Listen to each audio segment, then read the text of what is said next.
Selamat datang di Dialog Positif Ngobrol Langsung, dan kali ini mungkin ini akan jadi one of the best speaker. Ini akan menjadi sesuatu yang seru banget karena janjian ketemu sama Kang Budi ini harus tahun sebelumnya. Waduh, tahun sebelumnya berarti 3 hari. 3 hari yang lalu, iya kan gitunya Kang. Soalnya ini baru di tahun yang baru.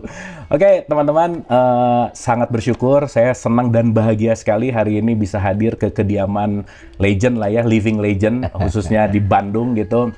Saya bisa hadir di tempat Kang Budi Dalton. Kang Budi damang Kang. Saya. Aduh hatur nuhun pisan. Abdi tos tiasa kenging amang ka dieu. Alhamdulillah karena banyak sekali terakhir kita ngobrol teh tatap layarnya Kang. Ya. Di Dialog Positif ya. Pandemi berarti. Pandemi. Wah tos lami pisan dan nggak tahu kenapa kemarin pop up kudu ke Kang Budi gitu Kang. Itu wejanganna gitu Kang. Oke, saya rasa nggak harus lagi memperkenalkan seorang Budi Dalton karena beliau ini sekarang kalau disebut di mana-mana di googling gitu Budi Dalton pasti budayawan Kang. Gitu ya, budayawan. Cuman Kang, mungkin sebelum kita ke topik inti seperti biasa orang pemanasan heula. Siap. Bicara dulu Kang Budi ti alit gitunya. Dugi kieu teh kumaha ceritana gitu kan. Teman-teman perlu tahu Dalton itu pengendali Saiton ya. Kan mungkin sebelum mengendalikan Saiton jadi Saiton heula kan. Jadi dulu kira-kira Kang Budi tuh masa kecilnya gimana, terus menggeluti apa sampai akhirnya sekarang Kang Budi Dalton tuh sangat concern terhadap budaya dan Kasundaan gitu. Mangga Kang Budi. Ya, satu hal bahwa saya punya orang tua itu memang di bidang budaya. Beliau pendidik juga. Mungkin dari rumah heula lah gitunya. Nah, tiba-tiba satu saat waktu SMA itu saya pernah dikakampungkeun, dikakampung tanda kutip. Tapi Akang teh lahir di Bandung. Di Bandung. Oh iya. Bandung.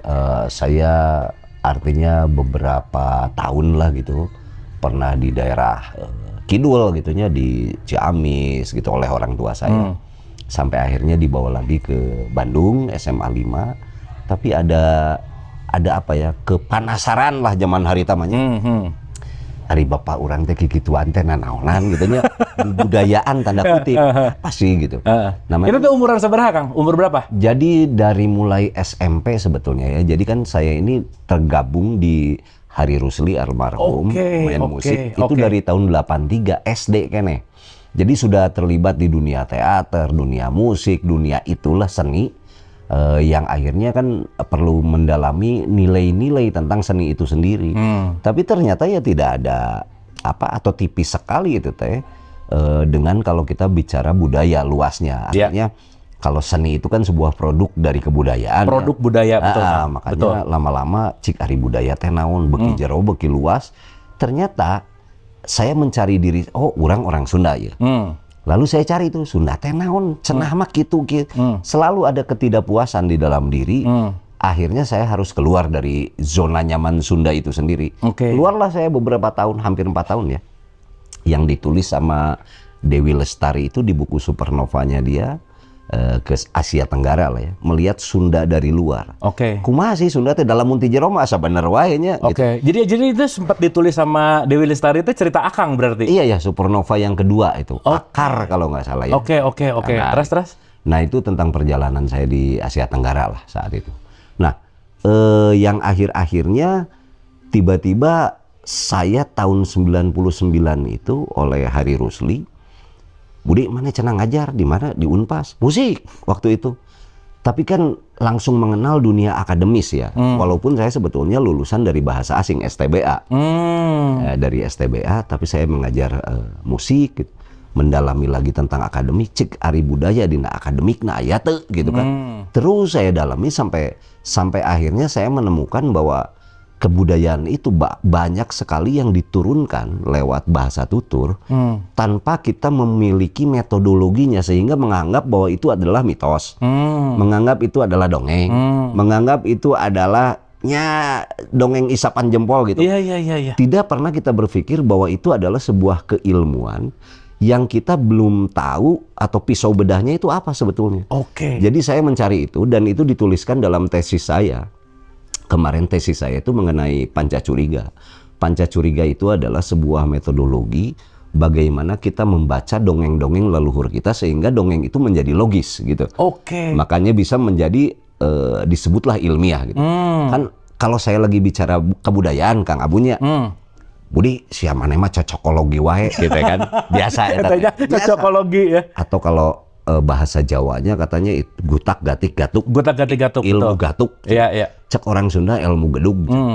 Saya inget jadi bapak orang sok ngomong, Budi ulah ngobrol yang si eta. Kunaon taranga gedug. Ari taranga gedug teh nyambung berarti. Berarti lamun ilmu gedug nyambung. Lalu saya tanya juga orang Wetan, gatuk itu artinya apa? Gatuk itu artinya klik. Jadi lamun ilmu gatuk ilmu nyambung. Ilmu yang ngeklik. Oke. Berarti zaman harita can aya istilah ilmiah. Memang ilmu gedug emang eta ilmuna gitu ya. Oke. Nah, lalu dalam dunia akademis lah disebutlah mana mah cocokologi. Saya pikir juga saya pernah jadi guru, pernah jadi dosen, atau siapapun pernah jadi guru atau dosen. Pernah bikin pertanyaan, cocokkanlah jawaban di bawah ini. Eta cocokologi. Dalam teh cocok mah moal ilmiah. Udah cocok gitu. Iya. Tapi kayak ada kriminalisasi diksi gitu. Cocokologi itu kok jadi negatif gitu. Iya. Kudu cocok. Kudu cocok bener. Cocok mah teh ilmiah. Benar. Dari kemenarikan itu termasuk berarti kudu aya pisau bedahna saya bilang.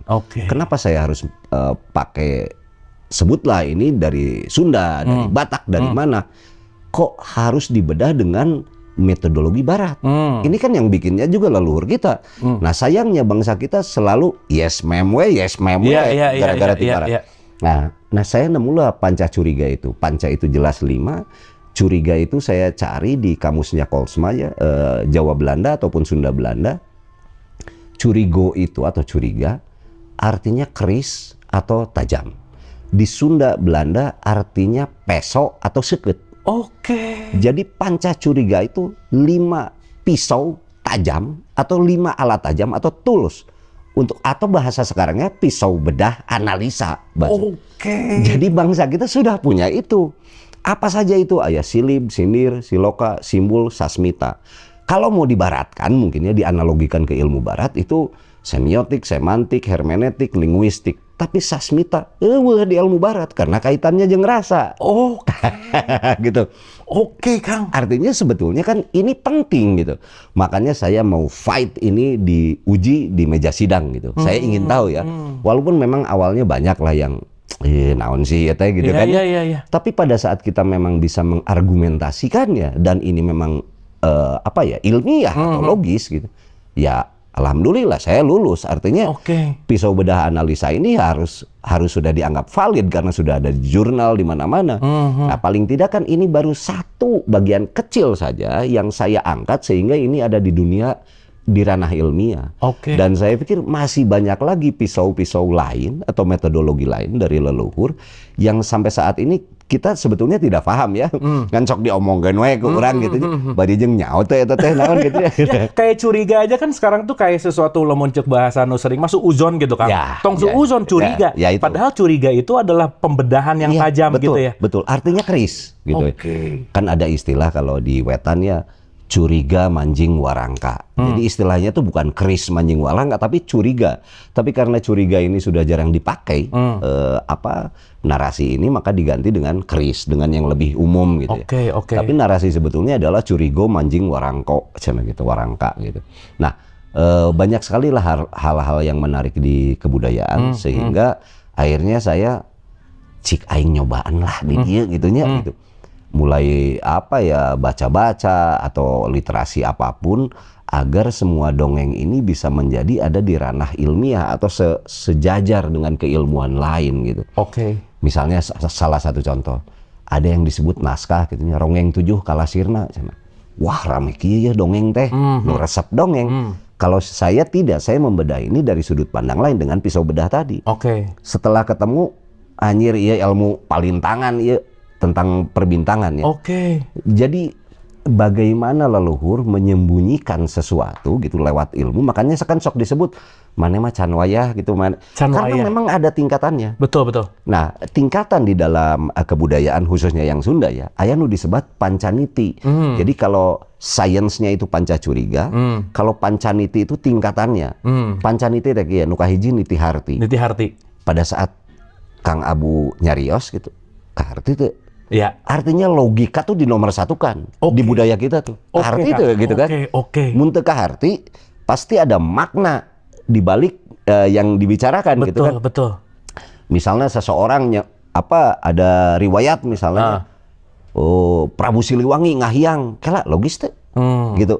Mun teu logis aya makna naon di balik eta. Oke. Baru dibedah oleh Pancacuriga tadi. Oke. Nah, sudah niti harti, niti surti. Surti itu bijak memahami dengan pisau bedah yang tadi, sehingga apa yang kita pahami saat ini, pada saat kita punya pencerahan baru, kita harus rela menganggap yang ini tuh geus teu valid dia. Dan ternyata, nah kadang-kadang orang tuh kan karena sudah menemukan kebenaran, sulit untuk menerima kebenaran yang lain. Yang ini nggak bisa dilepasin, padahal dinamisnya kan? Iya, padahal dinamis. Oke. Pada saat kita sudah punya pencerahan baru lah gitu, ada enlightenment. Oh ternyata maksudnya iya, jadi tina harti karena surti bijak. Lalu jika yang ketiganya tahap pembuktian atau niti bukti, buktikan heula.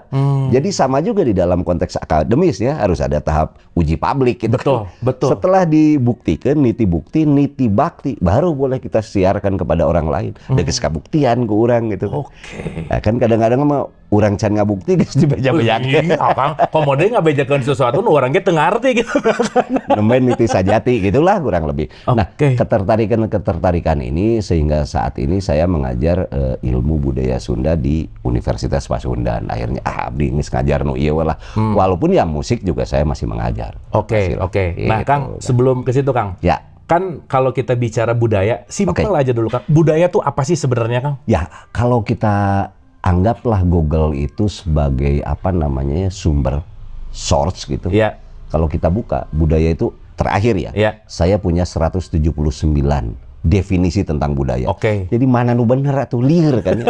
Nah, artinya boleh nggak saya berdefinisi juga lewat metodologi tadi. Saya coba cari, ternyata nggak tahu ya kalau orang lain ya. Kalau saya mencari dina lontar, dina batu, can pernah abdi ngaos aya kecap budaya. Saya tuh belum nemu. Kata budaya. Kata budaya ini kalau katanya ini bahasa Indonesia, saya sih belum nemu ya, nggak tahu kalau yang lain sudah. Yang saya temukan budayana ada. Kalau di batu ya, gitu, di lontar budhayana ditulisnya begitu. Budayana ini terdiri dari dua kata. Ada budha dan yana, atau budha sendiri artinya itu adalah perilaku atau pekerti gitu. Yana itu kalau sekarang logos atau logi, planologi, geologi, antropologi. Iya. Zaman dulu tuh ada Tantrayana, Hinayana, Mahayana, Ramayana, dan lain.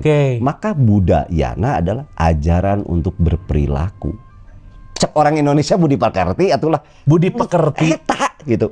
Bagaimana berperilaku. Makanya kalau ada orang yang kurang perilakunya baik, kadang-kadang kita suka ngomong, si eta mah geus ninggalkeun budayana, gitu. Si eta mah geus teu berbudaya gitu ya.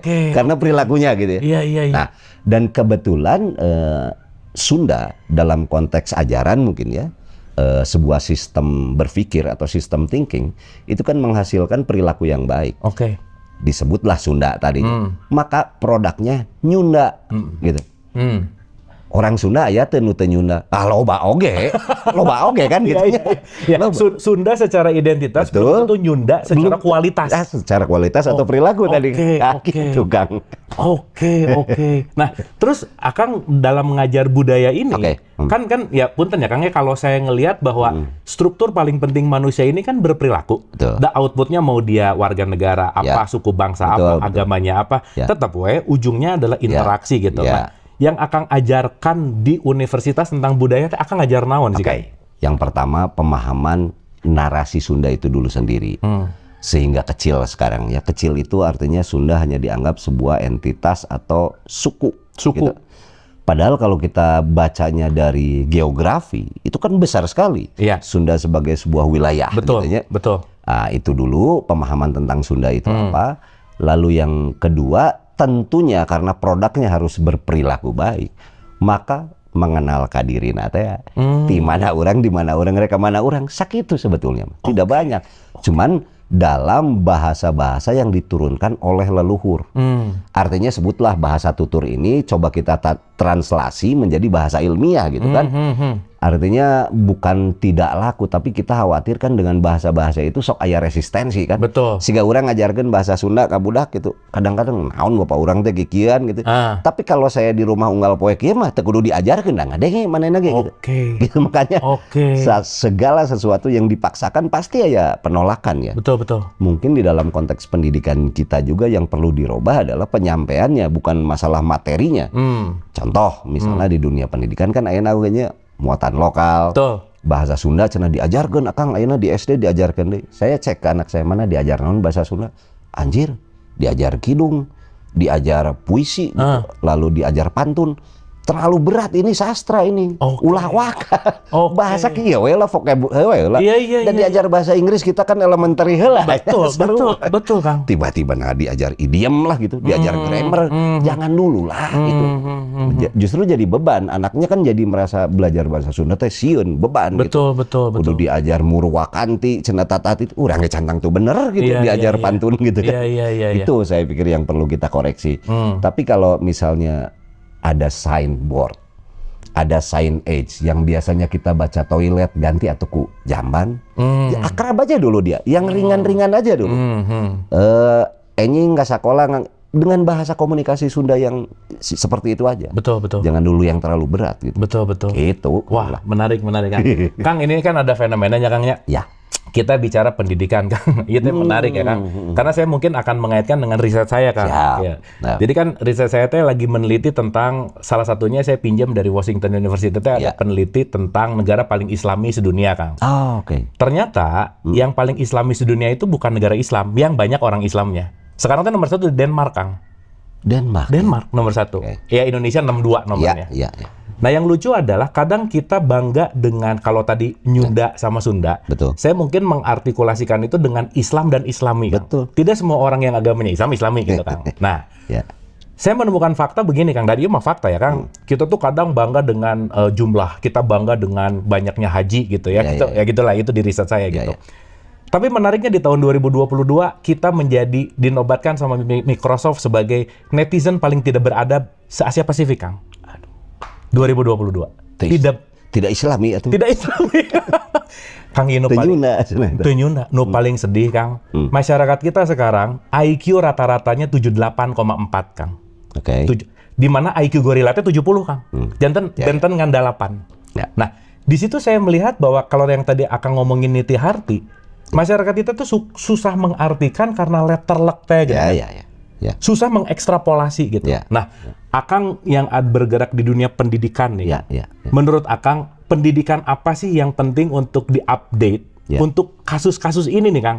Dengan ya IQ memang tidak paling penting karena itu memang cuma 4%, tetapi kita bicarakan di situ ada critical thinking Kang. Da ayeuna mah punten ya Kang, kenapa hoax gampang? Eceuk pokona katanya gitu Kang. Jadi misalnya figur otoritas ngomong tuturkeun, nggak dipikir dulu gitu Kang. Sehingga ya balik lagi di situ sulit untuk bercritical thinking. Nah maksud saya, Akang sebagai budayawan yang masuk ke dalam dunia akademis tadi, peran critical thinking ini tuh sebenarnya seperti apa dan harus digimanain sih di masyarakat orang teh Kang? Ya, ada gini, Kang Abunya ada sedikit pepatah dari Mama Mei Kartawinata tuh kieu cenah. Sagala nu dicaritakeun ku manusia, segala sesuatu yang diceritakan orang, eta disebut dangiang, itu disebut dongeng. Saha we? Dangiang. Dongeng yang ada isinya gitu. Yang mau ceritanya guru, yang mau ceritanya dosen atau siapapun, eta dangiang, dongeng yang ada isi. Makanya kita suka mengenal dangiang galunggung. Betul. Dangiang galuh pakun. Jadi ada seseorang yang dituakan sok ngadongeng we tentang riwayat atau cerita gitu. Tapi eta dongeng. Jadi sagala nu dicaritakeun ku manusia eta dangiang. Tapi sagala anu pernah dilakonkeun ngajadikeun pangarti jang urang, segala sesuatu yang pernah kita lakonkan dan menjadikan pengetahuan untuk kita gitunya, menang dicaritakeun, menang henteu. Boleh diceritakan, boleh tidak. Eta disebut ilmu. Maka nu ngaranna ilmu mah ulah ceuk ceunah komo ceuk batur, kudu ceuk aing. Kunaon cek aing? Karena geus di alaman. Tinggal mau atau tidak kita menceritakan pengalaman itu. Karena kadang-kadang banyak juga apa yang kita alami itu kejadiannya tidak logis. Ya, betul. bagaimana melogikakan ini mendingan jangan diceritakan. Oke. Dan mungkin orang lain tidak mengalami itu. Betul. Gitu kan? Betul, betul. Sekarang kan menjadi kebanggaan, bahkan menjadi gimmick gitu nya. Betul. Ngukut jurig cenah. Aing mah boga jurig jadi dia keur diuk cenah. Aing aya boneka ya babaturan urang dan lain-lain lagi. Maka nu ngaranna ilmu kudu cek aing cenah. Ulah cek cenah komo cek batur gitu. Artinya ya harus kita ini yang sedang dilakukan Abu Marlo itu riset dan lain-lain sehingga iya cek aing mah. Sehingga ada pertanggungjawaban kan. Betul, betul. Nah, apa yang dilakukan saat ini di dunia pendidikan, saya pikir yang ada itu kan hafalan ya. Tuh. Siswa, mahasiswa sekalipun diberikan materi diapalkan, kayak kurang ditanya materi itu. Tidak ada satu effort agar mereka ini menggali. Kita hanya memberikan pancingannya saja. Mungkin kan tiap orang menemukan temuannya beda-beda dan kebenaran itu tidak mutlak menurut dia. Menurut dia tidak. Betul, gitu kan, betul Kang. Nah, betul. maka dari itu pami deh ya Kumargi Abdi di Budaya tadi. Zaman dulu ada yang disebut Binaya Panti. Binaya Panti itu adalah ruang diskusi. Misalnya hari ini ngariung kita kumpul. Apa? Saya menemukan sesuatu. Urang menang pamanggih. Apa? Tentang kujang. Ayo ngariung. Kujang teh kieu. Semua orang yang di situ ahung orang Sunda mah bersyukur gitu, memberikan rasa syukur bahwa saya memiliki pengetahuan. Aduh bener si Budi menang pencerahan gitu. Tiba-tiba besoknya Abu Marlo urang ngariung. Naon cak Abu Marlo? Urang boga pamanggih tentang naon? Kujang. Ayo ngariung. Cak Abu Marlo teh kujang teh kieu. Padahal pendapat Abu Marlo itu berbeda dengan saya yang kemarin. Saya ahung bersyukur maneh boga pamanggih henteu maksakeun urang nu bener jadi pasea. Gitu. Kan ayeuna teu kitu kan. Disamaratakeun kan. Iya. Waduh, kayaknya ini seolah-olah jadi ada sebuah sistem besar yang mengatur agar kita memang pola berpikirnya begini. Betul. Dikotakkan gitu. Betul. Maka saya paling tidak suka kan orang ada yang suka berpikir. Si Budi mah out of the box. Cek urang teh embung, urang teh gitu. Kalau saya out of the box, maka saya akan ke box yang lain. Si Budi mah there is no box. Gitu ngarang luas. Aku kedan namanya. Ya, tok kayak batasnya. Lalu saya mulai berpikir, saya di dunia akademis ya. Kenapa di bab 2 ya mahasiswa harus dibuatkan batasan masalah? Cek urang ieu kudu dileungitkeun. Masalah mah gede ieu, saya bilang. Bener, Kang. Jangankan ini untuk mengotak-ngotakan ini nih. Bener, Kang. Ada sebuah sistem lah, nggak tahu ya. Termasuk yang barusan disebutkan. Tiba-tiba ada judgement gitu. Indonesia IQ-na sakieu. Kek lakal euy. Iya. Risetna teh saha ieu teh? Cik aing ngobrol. Iya. Syah di aing jarago keneh nyantet di mana bisa. Nah, IQ-na goreng. Mungkin iya betul. Saya setuju juga dengan itu. Ya itu kan data lah betul. Dalam satu sisi bahwa ada generasi-generasi tertentu kita hoyongna diharuapan. Betul. Sehingga dia tidak memiliki karakter dan lain-lain. Saya setuju dengan itu. Yang saya tidak setuju mah kajurina, sajurina goblok sageunana gitu. Indonesia itu negara ketiga. Kela cek urang teh sajurina. Sageunana pisan. Sageunananya. Ya itu menarik ya Kang ya. Menarik Kang. Nah, sekarang gini Kang, wah nuhun Kang ini saya banyak banget ini insight gitu ya bahwa kadang-kadang justru malah masuk jalur akademisnya jadi terkotak sih Kang. Betul tuh Kang? Karena ada batasan tadi gitu. Karena kalau saya punya analogi ke Kang, lamun di kelas saya 10 jelema, 10 orang gitu. 9 gila, 1 waras, tetap nu waras jadi nu gelo gitu Kang. Betul. Betul nggak Kang? Betul. Dianggap nyeleneh dan seterusnya gitu. Nah, menurut Kang Budi nih ya, kalau kita dalam sistem pendidikan kan mau nggak mau bahwa setiap anak pasti dia akan menyerap dari lingkungan Kang. Iya. Betul. Jadi dia akan selalu istilah nama lamun di film Matrix mah dia akan masuk ke Matrix di mana Matrix ini sudah ada mental illusion yang ya udah si anak teh sebetulnya dijauhkan dari dirinya karena dia masuk ke dalam sebuah lingkungan Kang. Anggapnya gitu aja Kang. Nah, dalam perspektif Kang Budi dalam pendidikan untuk mendidik anak gitu. Hal apa sih yang paling penting fundamental supaya dia kembali kepada sajatining dirina gitu Kang? Konteks sajatining itu kan kita tidak hidup berdiri sendiri ya. Kita mengenalnya zaman ayeuna tuh alam. Iyanya sekitar atau ada juga orang yang menyebutnya semesta apapun. Mangga. Mangga. Tapi memang kita tidak bisa lepas dengan mereka. Maka dari itu, kalau cerita ini bakal panjang, tapi kalau disimpulkan, kita punya anak dari kecil ya. Cenah geus kolot, mane ditaros abdi teh. Mane geus sabralila teu nincak taneuh. Kayak maksudna kumaha? Teu nincak taneuh. Lamun teu disendal mah sering saya bilang. Tapi anggar we dina tehel ieu mah taneuh cenah. Ku kolot teh dilemut.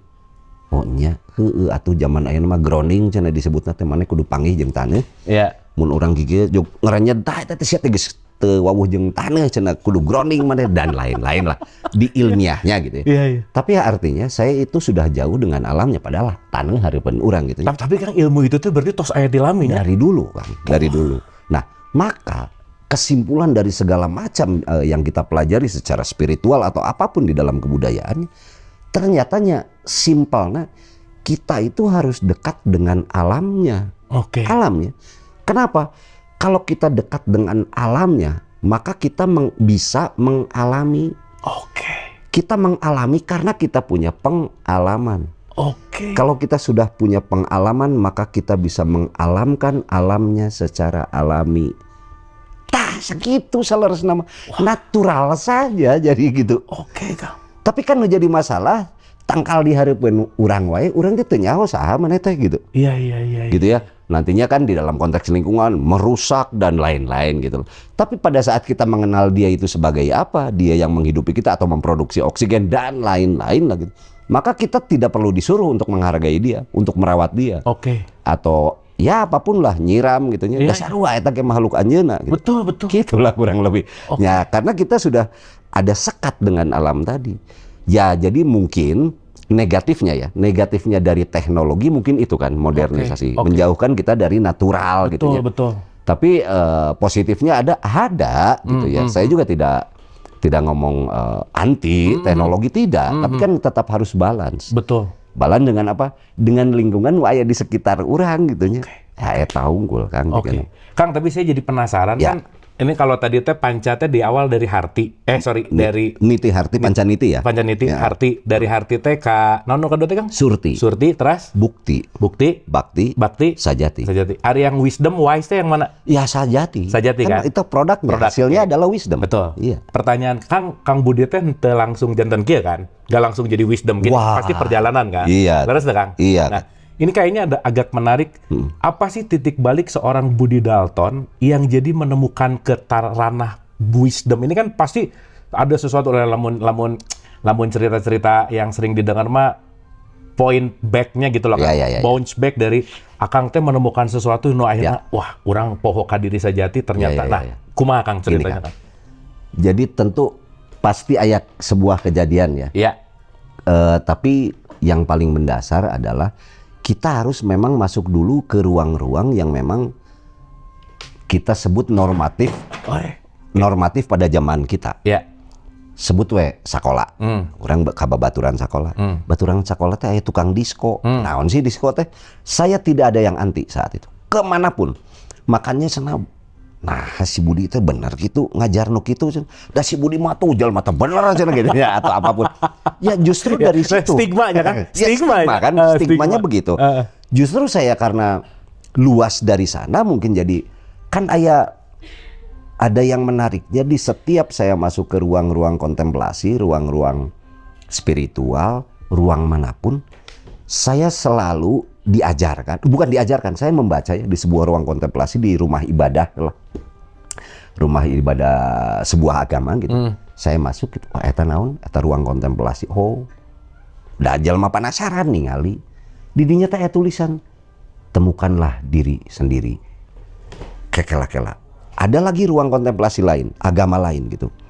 Bercerminlah kepada diri. Keke sarua kene. Ieu mah asa inget zaman urang di Kobong cek urang teh. Man aropa nafsahu pakod aropa robah sing saha nu wawuh ka dirina tang tu wawuh ka Gusti. Semua mengajarkan untuk memahami atau mengenal tentang diri. Kan eta poinnya sebetulnya itu. Benar. Ya.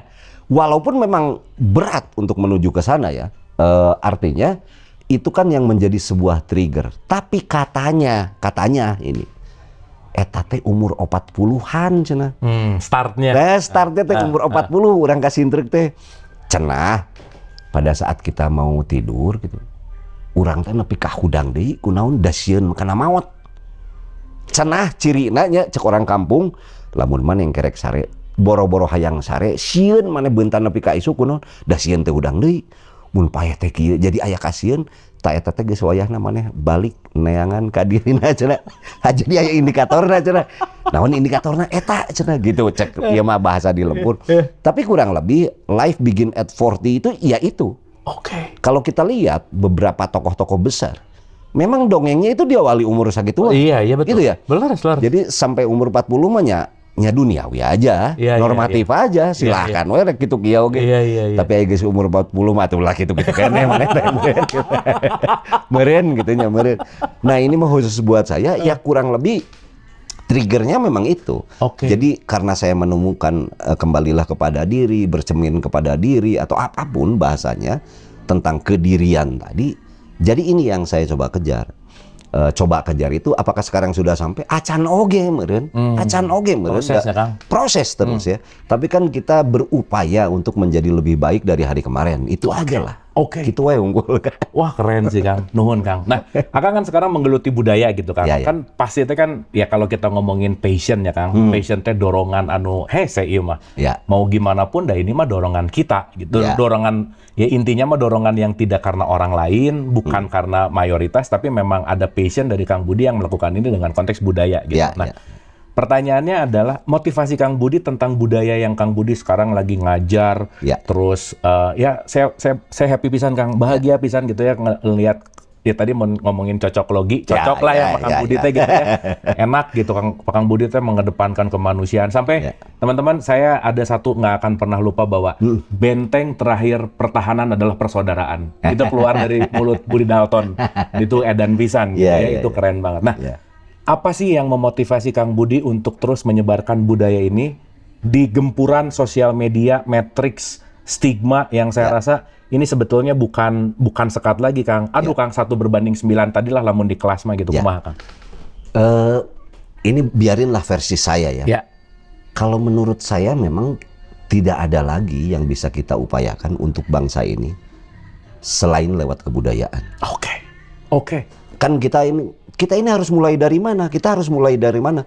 Walaupun mungkin ada beberapa kemarin kita mendengar ya ada sebuah narasi katanya revolusi mental gitu. Revolusi mental. Nah, mental itu adalah produk dari kebudayaan atau perilaku kan. Ya artinya bagaimana kita memperbaiki perilaku kita sebetulnya dalam konteks kebudayaan. Hanya sayangnya kebanyakan orang kan memahami budaya saat ini itu adalah produk seni. Kang abdi mah ayeuna kana budaya naon gitu. Abdi ayeuna mah kana karinding Kang. Eta mah seni na jero hati. Tapi teu naon lah gitu kan ya. Teu naon gitu. Itu juga lah sudah ada upaya. Tapi tolong bedakan ini bahwa kebudayaan itu jauh lebih luas lagi gitu. Betul. Nah, maka dari itu apabila bangsa ini sudah bisa kembali lagi berbudaya tadi ya. Budaya naon? Budaya ekonomi. Budaya naon? Budaya hukum. Budaya naon? Budaya undang-undang, budaya dewan, budaya mahasiswa, apapun budaya itu selalu dikedepankan. Cek urang mah jalanna eta yang bener deui mah da ieu geus mancawura. Jadi sudah saatnya kita kembali lagi mengenali jati diri dari bangsa ini. Yang saya khawatirkan kita sudah tidak memiliki identitasnya. Indonesia teh naon atuh? Nu baheula cenah Sumpah Pemuda misalnya bangsana bangsa Indonesia bertumpah darah satu itunya. Bahasa. Nah, bahasa itu menarik ya, pendiri bangsa. Satu, bertumpah darah satu, tanah air Indonesia. Berbangsa satu, bangsa Indonesia. Yang nomor 3 itu, menjunjung tinggi bahasa persatuan, yaitu bahasa Indonesia. Bukan berbahasa satu, bukan. Itu saking fahamnya pendiri bangsa bahwa kita itu terdiri dari puluhan produk kebudayaan tadi. Betul. Gitu, tidak menyebutkan satu bahasa ya, tidak. Iya. Jadi menjunjung tinggi bahasa persatuan. Jadi bahasa Indonesia itu ya bahasa persatuan. Tapi yang saya maksud adalah artinya pendiri bangsa sangat memahami bahwa kita ini terdiri dari subkultur lah gitunya, yang sangat luas dibandingkan dengan bangsa lain lah sebetulnya. Ada kan satu kutipan itu Presiden Obama, saya harus angkat topi kepada Presiden Indonesia. Di Indonesia itu dia bilang kan etniknya itu banyak sekali. Bisa disebutkan etnik itu kan ada wilayahnya, ada orangnya, ada bahasanya. Lamun ayeuna abdi ngaku orang Sunda gitunya. Si Budi orang Sunda. Sunda mana? Bandung abdi gitu. Ayeuna urang init ka Cianjur. Abdi ge orang Sunda cek mana? Nah, bahasana beda sih jeung urang. Nah, itu sudah beda entitas sebetulnya kan. Di Cianjur ke Purwakarta beda. Beda idiom apapun ya. Nah, maka katanya 1000 sekian kata Obama itu Indonesia bisa ngahiji di Indonesia. Aing kudu angkat topi. Di urang cenengan 5 bangsa. Mata sipit cenah kulit kuning, kulit merah, terus bangsa Arya, terus kulit hitam, ngan 5 parasea wae di Indonesia mah ribuan bisa ngariji gitu hebat. Nah, itu yang menjadi bahan kekuatannya sebetulnya. Kalau kita sadar akan itu, saya pikir rek Indonesia emas, Indonesia naon ge judulnya kahareupna. Ya balik lagi yang sekarang sedang diriset oleh Abu Marlo, consciousness. Betul, Kang. Kesadaran balik deh kan kadinya. Wah, nuhun Kang. Ini keren, Kang.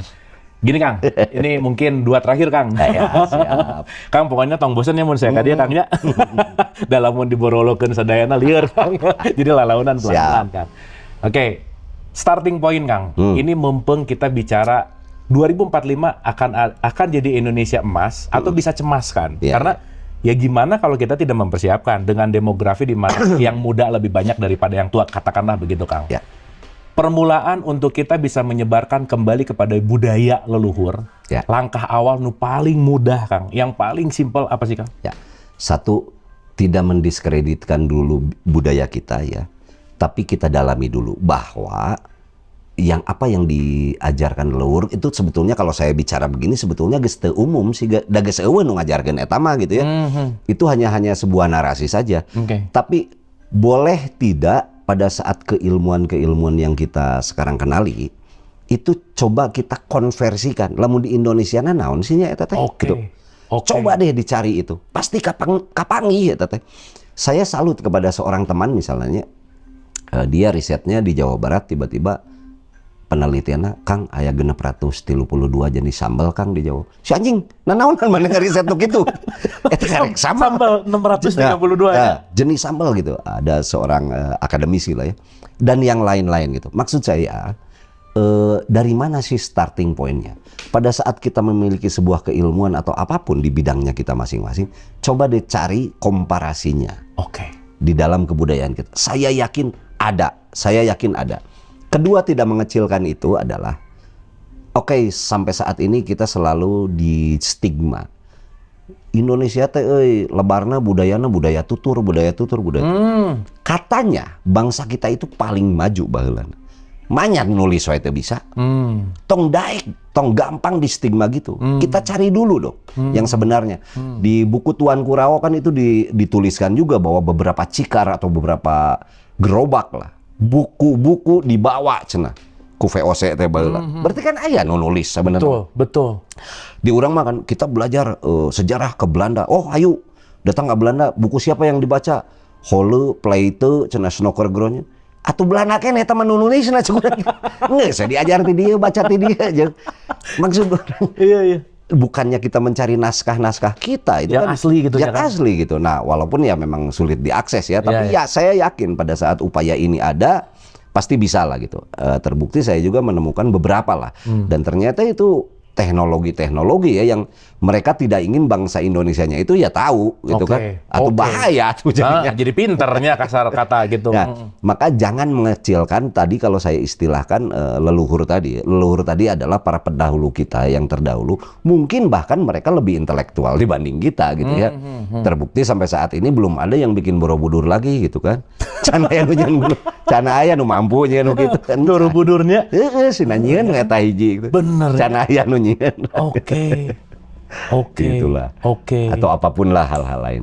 Gitulah. Makanya jangan mengecilkan atau mendiskreditkan apapun yang diajarkan oleh leluhur yang kamu baca tentang budaya kamu sendiri.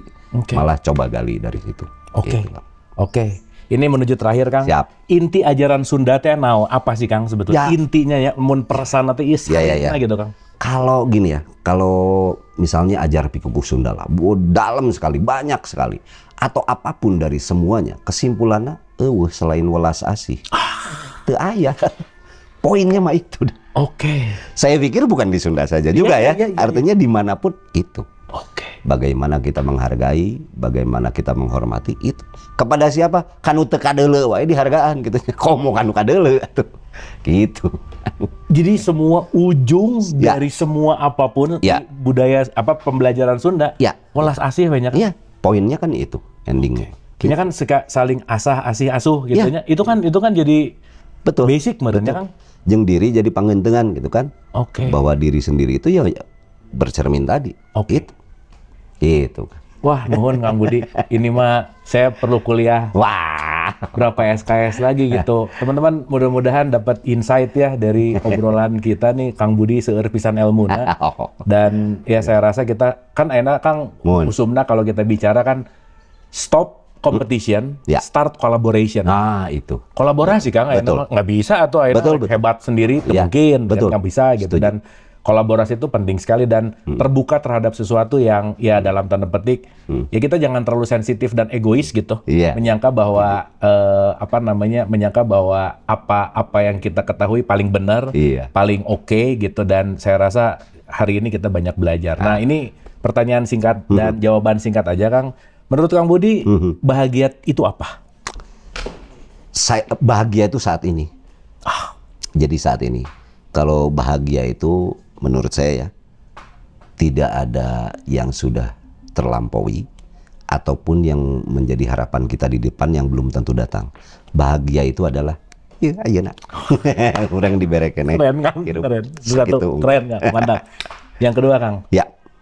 Makna hidup itu apa sih Kang? Gini, ada dua. Satu makna ya, satu tujuan. Kalau tujuan saya tidak punya. Wah, itu berarti mana bukan.